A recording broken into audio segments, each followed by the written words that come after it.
The Prime Minister commends the UAE for its $10 million contribution to the region.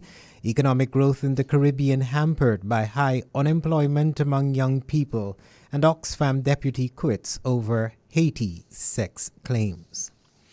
Thank you so much for joining us on Point FM's Nightly News, the Monday edition. I am Phil George. Commissioner of Police Wendell Robinson has confirmed to Point FM's Nightly News that Delano Forbes has escaped police custody and a manhunt is now underway to find him. The commissioner, who is currently overseas, says an investigation has begun to determine how Forbes, who is believed to be handcuffed, escaped from detectives. According to reports, detectives were transferring Forbes to Sweets Village sometime after 3 this afternoon when the incident occurred.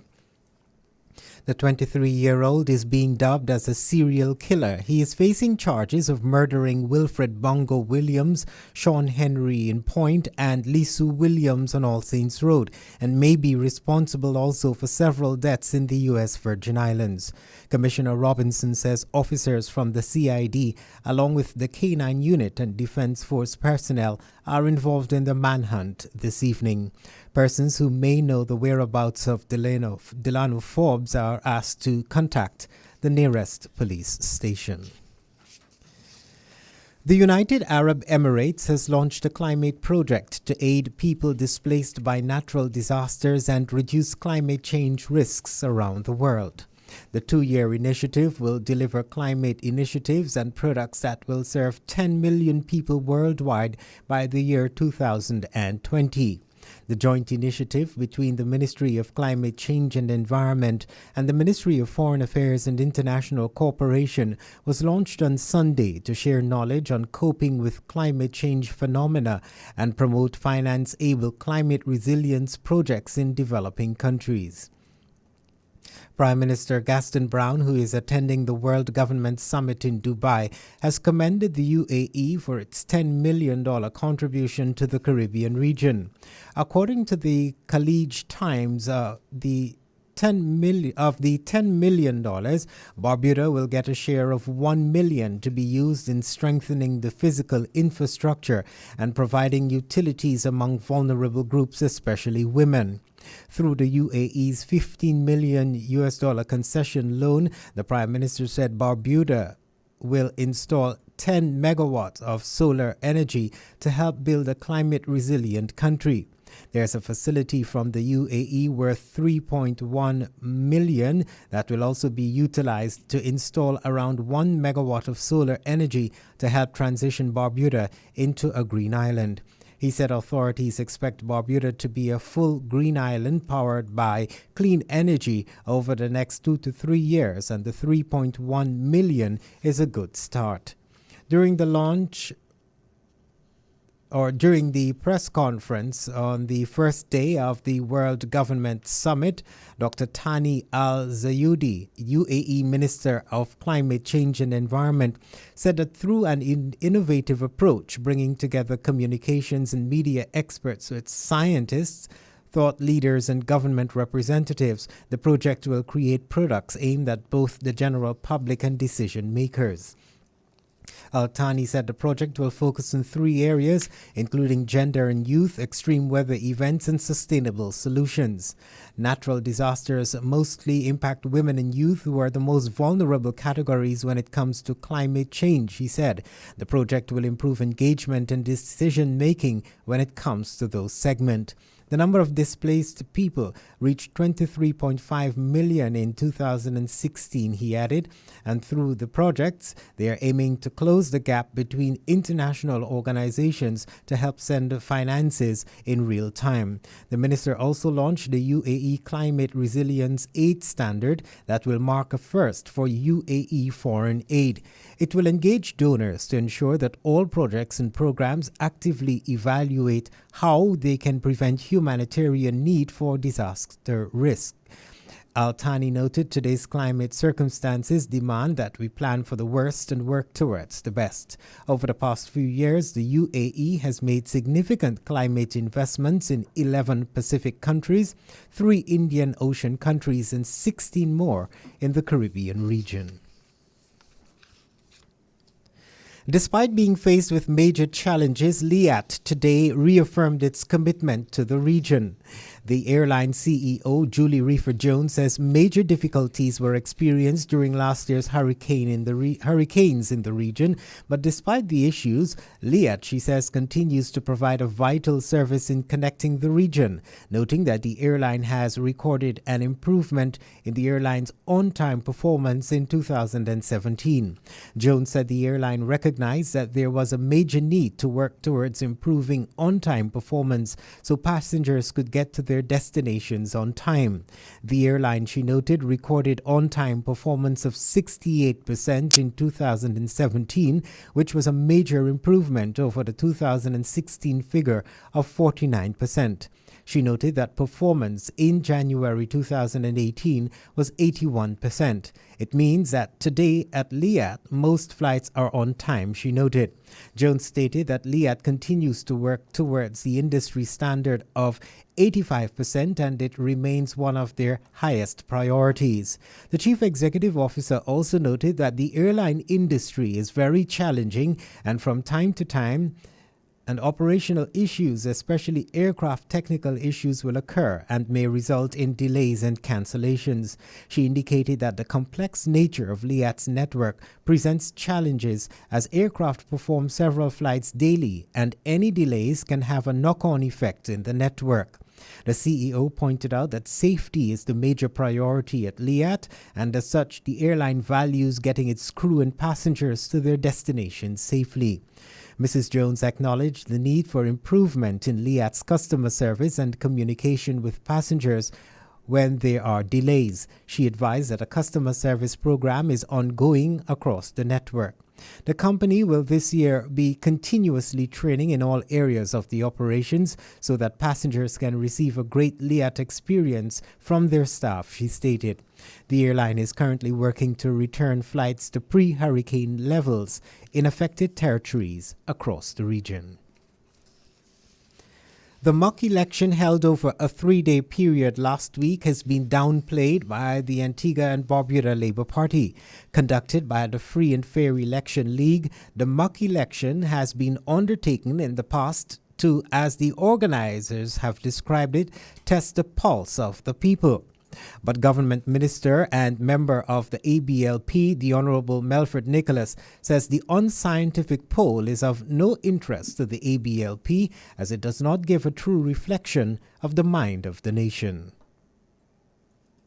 We would guard against any reliance in the outcome. Clearly, I think that there has been at least one regional pollster that gave an opinion, which I think we support. And from that standpoint, it is what it is. There have been mock polls before that have attempted to push the mind of the public in a particular direction, and we know the outcome of the last general elections was different. Nicholas says when such assessments are undertaken, measures should be in place to ensure credibility. We continue to maintain the position that if polls are going to be used and relied upon, then they should be subject to the scientific scrutiny that would normally be associated with effective polling. In other news, government's chief of staff says logistical issues prevented former U.S. President Bill Clinton from visiting Barbuda while on a recent tour of hurricane-hit islands in the region. Antigua and Barbuda is among hurricane-hit countries that the Clinton Foundation has pledged to assist in securing long-term investments as rebuilding efforts continue following Hurricanes Irma and Maria. President Clinton visited Dominica and was also scheduled to visit the sister isle. But Ambassador Lionel Maxhurst says security concerns on the part of the Americans led to a cancellation of the visit. Bill Clinton would have come to Antigua, except that upon arrival here on his larger aircraft, he would have had to have transferred to a smaller airplane in order to get to Barbuda. They considered that a logistical problem for security and other reasons, and as a consequence, decided against participating in the Barbuda leg of his trip. But clearly the benefits which the Clinton Foundation will confer upon the states in the Caribbean that have been affected by the hurricanes will also be conferred upon Antigua and Barbuda. So We wished we had had the 6,000-foot runway completed at this time. His aircraft would have been able to leave Miami or the U.S. Virgin Islands, where I think he last was, or Dominica, and land on Barbuda, but that can't happen as yet. It will happen soon enough. Chief of Staff in the Office of the Prime Minister, Ambassador Lionel Max Hurst, at the request of leaders in Puerto Rico, the U.S. Virgin Islands, Dominica, and Antigua and Barbuda, the Clinton Foundation said it will launch a new organization, the Action Network on Post-Disaster Recovery, on behalf of the 2 U.S. territories and 2 Eastern Caribbean nations to secure long-term investments to help. The first meeting will be held on April 3rd at the University of Miami, with 300 to 400 representatives expected from businesses, government, and non-governmental organizations. Police have formally charged 31-year-old Vivian Anderson Christian of Herberts with possession of 164.7 grams of cocaine, possession with intent to transfer, being concerned with the supply of a controlled drug, and attempting to export. He was further charged with forgery and uttering. Vivian Christian went to Federal Express on High Street on Wednesday with a package, which he intended to ship to Ontario, Canada. They say during a routine check of the package, it was discovered that it contained cocaine. The illicit drug was found concealed in a souvenir magazine of Antigua. Employees at FedEx notified the police, but Christian fled the office after realizing what was taking place. The package was seized and taken by police. Vivian Christian was apprehended by police on Friday. The drug has an estimated street value of $5,765. Still with police news, police have arrested and charged 37-year-old Dwight Winter of Upper Fort Road over the weekend with larceny. He's accused of stealing a wallet from a Perry Bay woman while she was walking along Corn Alley last Wednesday. The woman was reportedly taking her granddaughter to school when the accused allegedly walked up behind her and snatched her wallet and escaped. The wallet at the time contained 550 EC dollars, 150 US, an Antigua and Barbuda Social Security card, a Dominican Republic, and an Antigua and Barbudan passport, among other documents and items of value. A report was made to the police, which eventually led to his arrest and subsequent charge. None of the stolen items have so far been recovered. He's expected to appear in court on Tuesday. That's a look at national developments this evening at 16 minutes on 7 o'clock. Stay tuned. Regional and international developments are still to come.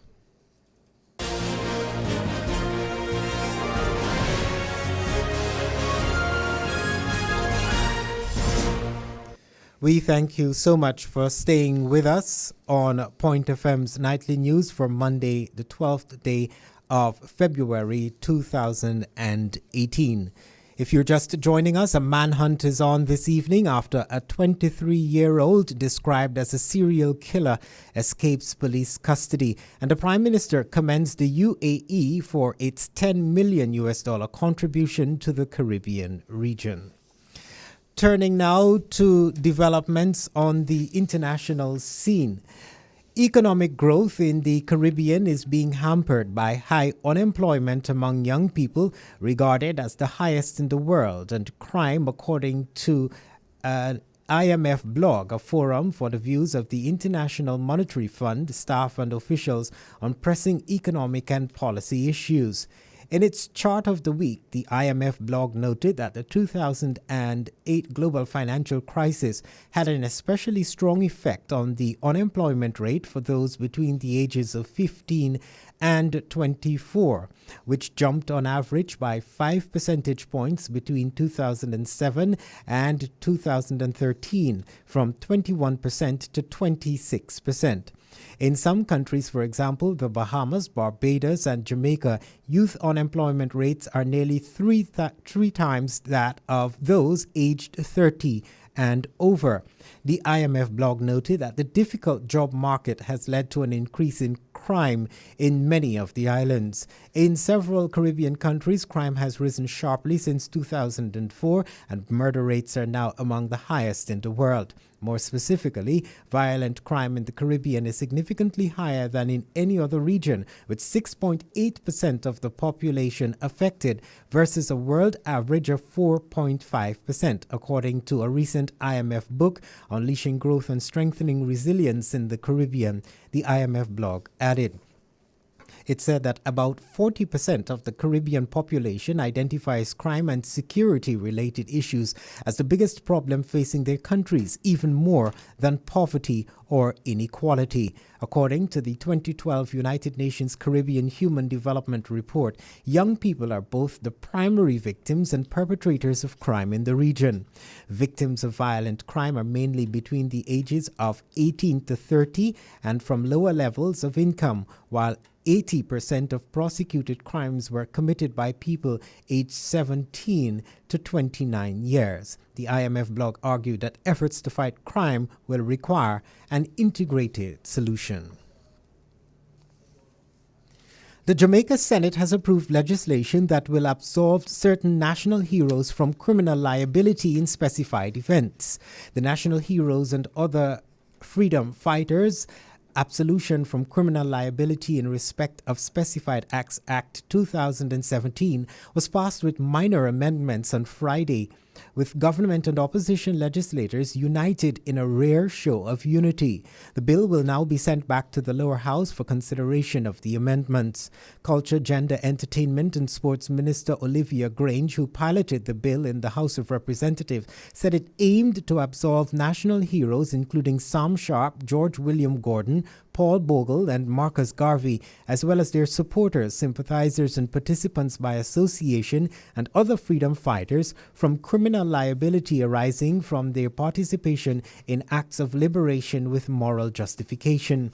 Leader of Government Business Foreign Affairs Minister Kamina Johnson-Smith endorsed the recognition of the heroic acts carried out by national heroes and other freedom fighters, saying that it was right and fitting to clear the historical records that had up to now designated the ancestors as criminals, rebels, and rabble-rousers. But opposition Senator Lambert Brown said that the legislation was deficient, arguing that it failed to condemn the British government for carrying out heinous acts against Jamaica's national heroes.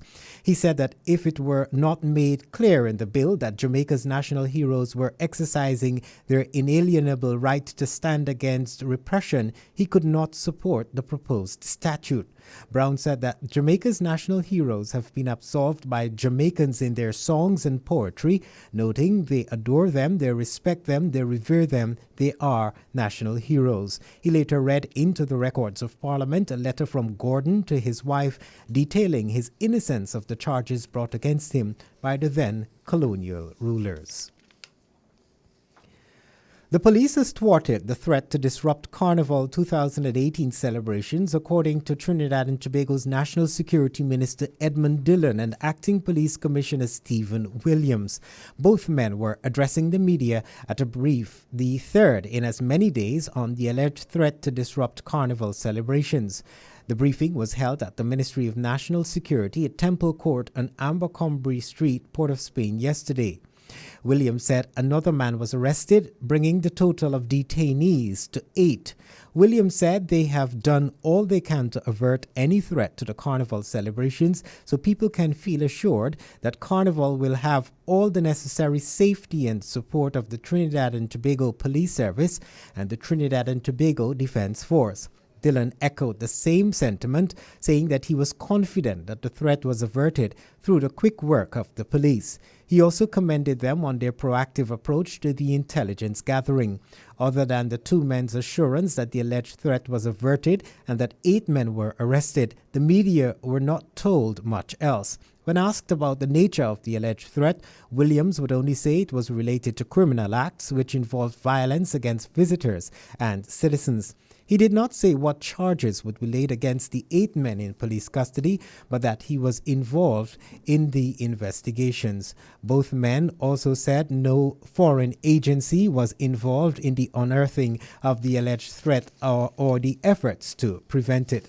Dillon, however, further assured that the Police Defense Force and the Strategic Services Agency were mobilized and that there will be a heavy presence of police and soldiers at every venue hosting carnival activities. In developments now internationally, Oxfam's deputy chief executive has resigned over the handling of a sex scandal involving aid workers. The British charity is accused of concealing the findings of an inquiry into claims staff used prostitutes while delivering aid in Haiti in 2011. Penny Lawrence said she was ashamed and takes full responsibility.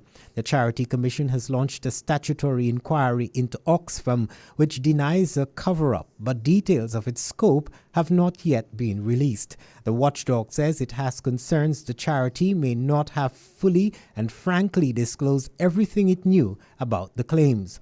It comes after an earlier meeting with the International Development Secretary in an effort to protect Oxfam's funding from being cut. Ms. Lawrence joined Oxfam Great Britain in 2006 as International Programs Director, leading teams across 60 countries according to the charity's website. Concerns were raised about the behavior of staff in Chad as well as Haiti that we failed to adequately act upon, she said in a statement. The allegations emerged in the Times on Friday, which said Oxfam's country director for Haiti, Ronald Van Horen-Muren, used prostitutes at a villa rented for him by Oxfam in the aftermath of the 2010 earthquake. According to the paper, Oxfam knew about concerns over the conduct of him and another man who they worked in Chad together before they were given senior roles in Haiti. Oxfam said allegations that underage girls may have been involved were unproven. Leaders of South Africa's governing ANC party are meeting to decide the future of President Jacob Zuma. The BBC Africa correspondent Andrew Harding says the National Executive Committee is likely to ask him to step down. ANC President Cyril Ramaphosa acknowledged on Sunday that the issue was causing disunity and discord. Mr. Zuma, 75, faces a number of corruption charges after 9 years in power. There are 112 members of the NEC, and many may want to share their views during the meeting in Pretoria, meaning they may not finish until late on Monday. He told the crowd in Cape Town that their people want the matter to be finalized and that the African National Congress would comply. He acknowledged the ANC was going through a period of difficulty, disunity, and discord, and said he was seeking a new beginning. He pledged to tackle the corruption that has marred Mr. Zuma's time in office. Mr. Ramaphosa urged South Africans to restore the values that Mr. Mandela, also known as Madiba, stood for, and said those who had stolen state assets would be brought to justice. An NEC meeting was called off last week following direct talks between Mr. Zuma and Mr. Ramaphosa, who is the deputy president as well as the new leader of the party. Mr. Zuma has resisted increasing pressure to quit since December, when Mr. Ramaphosa replaced him as leader of the ANC. New York prosecutors have filed a lawsuit against the Weinstein Company alleging that the studio failed to protect staff from Harvey Weinstein. The film producer is facing dozens of allegations of sexual abuse, including rape, but denies non-consensual sex. The lawsuit alleges Mr. Weinstein abused female employees and made verbal threats to kill staff members. A lawyer for Mr. Weinstein said a fair investigation would show that many of the allegations were without merit. The Weinstein Company's board of directors said it was disappointed by the lawsuit. In a statement to Deadline, the board said many of the allegations relating to the board are inaccurate, and the board looks forward to bringing the facts to light as part of its ongoing commitment to resolve the difficult situation in the most appropriate way. New York Attorney General Eric Schneiderman said on Sunday that he had filed the suit against the Weinstein Company as well as Mr. Weinstein and his brother Robert, who co-founded the studio. He is seeking an unspecified sum to cover damages plus penalties for victims of alleged abuse by Harvey Weinstein, 65. The document alleges that Mr. Weinstein sexually harassed and abused women employed by the studio for years. It accuses senior executives at the company, including Robert Weinstein, of failing to prevent the mistreatment of staff despite being presented with evidence. That's a wrap on regional and international developments this evening. Stay tuned. The weather report is next.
Bermuda Met Service.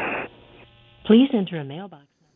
The weather report brings us to the end of Point FM's nightly news for Monday, 12th February 2018. Just before we go, a recap of the headlines that made the news. A manhunt is on this evening after a 23-year-old described as a serial killer escapes police custody.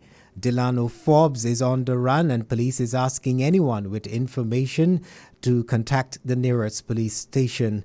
The Prime Minister commends the UAE for its $10 million contribution to the Caribbean region. Economic growth in the Caribbean hampered by high unemployment among young people, and Oxfam deputy quits over Haiti sex claims. Thanks so much for joining us on this Monday edition. On behalf of all of us here at Point FM, I am Phil George, wishing you a pleasant evening. Goodbye.